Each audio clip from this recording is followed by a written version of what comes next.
Wait. Before you chase that thing one more time, before you tell yourself, once I get this, I will finally be happy. Let me ask you something. Are you sure? No, really, are you sure the thing you want is going to save you? Because people say this all the time. When I make more money, I'll be happy. When I become successful, I'll be happy. When people finally respect me, I'll be happy. When I prove them wrong, I'll finally rest. Haha, my friend, that sounds nice, very nice. But life is not always that simple. Sometimes the thing you are chasing does not heal the emptiness. Sometimes it only gives the emptiness a bigger room to echo in. And sometimes the most dangerous thing in life is not failing. No, sometimes the most dangerous thing is getting exactly what you asked for. Now listen carefully. There was once a king who learned this in the worst way possible. His name was Midas. People usually say, "Oh, King Midas? That is the story about greed." Yes, maybe. But no. That is too easy. That is the simple version. The real story is much more dangerous. Midas is not just a story about a man who wanted gold. It is a story about a man who got what he wanted and discovered too late that he had asked for the wrong thing. And that, my friend, that is where many people ruin their lives. Because sometimes the problem is not that life refuses to give you what you want. Sometimes the problem is that life gives it to you and then quietly asks, "Now what?" Because Midas was not a poor man. He was not a beggar standing outside a palace, dreaming of one warm meal. No, Midas was already inside the palace. He was a king. He had land. He had servants. He had food. He had music. He had people bowing before him. If you saw him from the outside, you would say, "That man has everything." But that is the problem, isn't it? From the outside, many people look full, but inside they are still hungry. And Midas was hungry. Not for bread, not for water, not for shelter. He had all of that. But he wanted more. More wealth, more shine, more power, more proof that he was not just a king, but a king above other kings. You know this feeling, don't you? Don't pretend too much. We all know a little bit of Midas. You get one thing and for a few days maybe you are happy. Then the happiness becomes normal. So you need another thing, a bigger thing, a better thing, a shinier thing. And slowly, without noticing, your heart starts whispering, more. Just a little more. One more achievement. One more victory. One more person to impress. One more reason to feel important. That little more can become a very dangerous voice. And one day, Midas was given the chance to feed that voice. The god Dionysus offered him a gift. One wish. Just one. Imagine that. One wish from a god. Now listen. When a god gives you one wish, that is not the time to answer quickly. No. That is the time to sit down, drink some water, think. Ask an old woman, ask a child, ask someone who has lost something in life. Sleep on it. Wait until morning. Because the wish you make when you are hungry may not be the wish your life actually needs. But Midas? Midas was ready. Too ready. He did not ask for wisdom. He did not ask for peace. He did not ask for a heart that could be satisfied. He did not ask to understand why he always wanted more. No, he said, "I want everything I touch to turn into gold." Now wait. Do you see what happened there? He did not ask for enough. He asked for endless. He did not ask for a good life. He asked for a life where every object would prove his power. And that, my friend, is a very dangerous wish. And at first it looked beautiful. Midas touched a branch, gold. He touched a stone, gold. He touched the wall, gold. He touched a chair, gold. Can you imagine him laughing? Of course he laughed. Who wouldn't? For a moment the whole world seemed to obey him. Every ordinary thing became precious under his hand. A leaf was no longer a leaf. A stone was no longer a stone. A table was no longer a table. Everything became wealth. Everything became proof. Everything became more. And maybe Midas thought, this is it. This is what I was missing. This is what happiness feels like. But listen carefully. Be careful when the world starts obeying every desire you have. That is not always freedom. Sometimes that is the beginning of a prison, because the same gift that turns a leaf into gold will also turn bread into gold. And soon Midas became hungry, just like any man. King or not, a stomach does not care about your crown. So he reached for food, maybe bread, maybe fruit, maybe a piece of meat. And the moment his fingers touched it, gold, cold, hard, useless gold. He tried again, gold. He reached for a cup, maybe wine, maybe water, and before it could touch his lips, gold. Now listen to that. The man who could turn everything into treasure could not eat. The man who had more wealth than anyone could not drink. What a strange joke life can play. What good is a golden table if you cannot eat from it? What good is a golden cup if you cannot drink from it? What good is a palace if your own hands have become dangerous? This is the part of the story people forget. Midas did not become poor. No, he became trapped inside his own success. And that is much scarier. Because when you are poor, at least you know what the problem looks like. But when you are successful and still empty, when everyone thinks you are blessed, when people look at you and say, "Why are you sad? You have everything." That kind of loneliness is very hard to explain. Midas had the gold, but he had lost the world. He could see food, but not taste it. He could hold a cup, but not drink from it. He could own everything, but enjoy nothing. Now wait. Do not rush past this part. Because the curse did not stop at food. It did not stop at water. No, a curse like this never stops with things. Sooner or later, it reaches the people you love. In some versions of the story, Midas had a daughter, a child he loved, not a treasure, not a prize, not a golden statue. A living child, warm, small, human.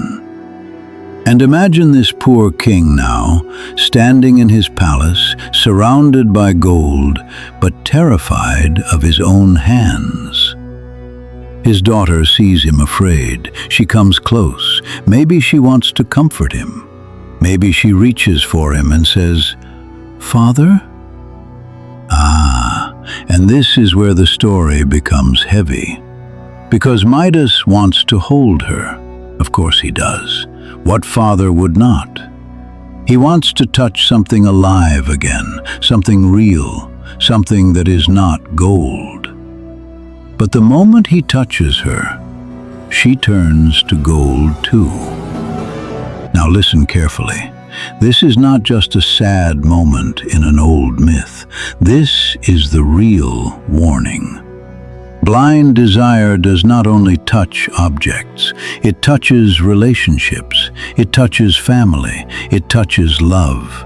It touches the quiet parts of life that make us human. And suddenly, Midas understands. Not with his mind, no, with his heart. Gold had taken his food, gold had taken his water, and now gold was coming for love. A man can survive without many luxuries, but when his own hands become dangerous to the people he loves, that is when a blessing has become a nightmare. And this is why the story is so powerful. Midas did not suffer because he failed. No, he suffered because his wish came true. And that is a very uncomfortable truth. Because failure is easy to blame. You can say, "I am unhappy because I did not get the thing. I am unhappy because I lost. I am unhappy because I was rejected." But what happens when you get the thing? What happens when you win? What happens when you arrive at the place you spent years dreaming about, and the old emptiness is still sitting there, quietly waiting for you? That is when a person becomes afraid, because now there is no one left to blame. Not the world, not the critics, not the people who doubted you, not bad luck. You got what you wanted, and still something is missing. Now listen carefully. This is the real heart of King Midas. He did not misunderstand gold. He misunderstood hunger. He thought he was hungry for wealth. But maybe he was hungry for rest. Maybe he was hungry for peace. Maybe he was hungry for meaning. Maybe he was hungry for a feeling that no object could give him. And when he finally got what he wanted, it did not fill him. It exposed him. That is the dangerous part. Sometimes success does not heal the emptiness. Sometimes success only reveals what the emptiness was hiding. So ask yourself, what kind of success makes you untouchable? What kind of ambition makes the people around you afraid to come close? What kind of dream makes you lose the ability to hold what matters? Because some people do not lose their families because they hate them, no.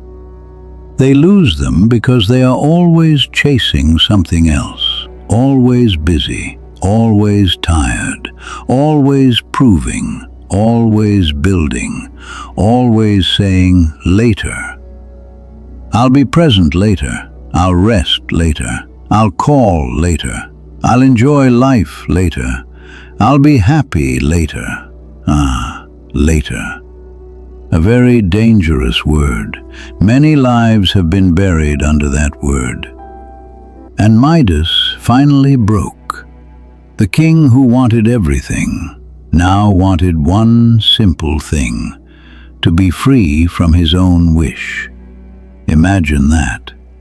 The gift he begged for became the curse he begged to lose.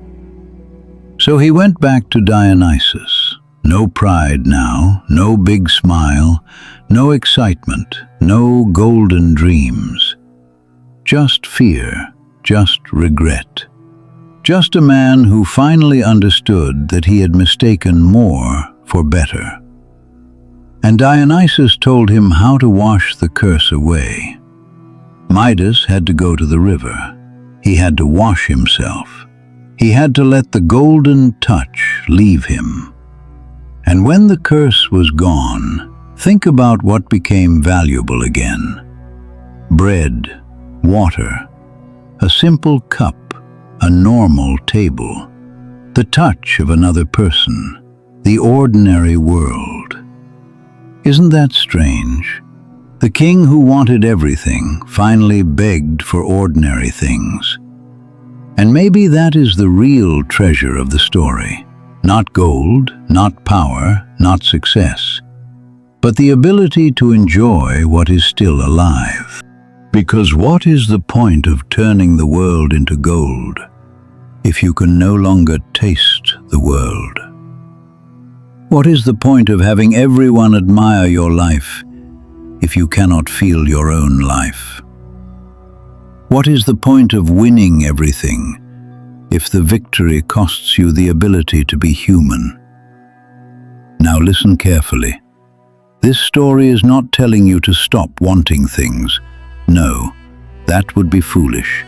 Desire moves us. Ambition builds things. Dreams matter. A person without desire becomes still like a stone. The problem is not wanting. The problem is worshipping. The problem is taking one thing, money, success, fame, beauty, status, approval, and saying, "This will save me." That is where the curse begins, because no single thing can carry the weight of your whole soul. Money cannot carry that weight. Fame cannot carry that weight. A relationship cannot carry that weight. A job title cannot carry that weight.